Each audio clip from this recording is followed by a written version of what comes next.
بسم الله الرحمن الرحيم آمن الرسول بما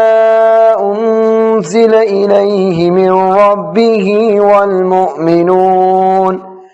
كل آمن بالله وملائكته وكتبه ورسله لا نفرق بين أحد من رسله وقالوا سمعنا وأطعنا غفرانك ربنا وإليك المصير لا يكلف الله نفسا إلا وسعها لها ما كسبت وعليها ما اكتسبت ربنا لا تؤاخذنا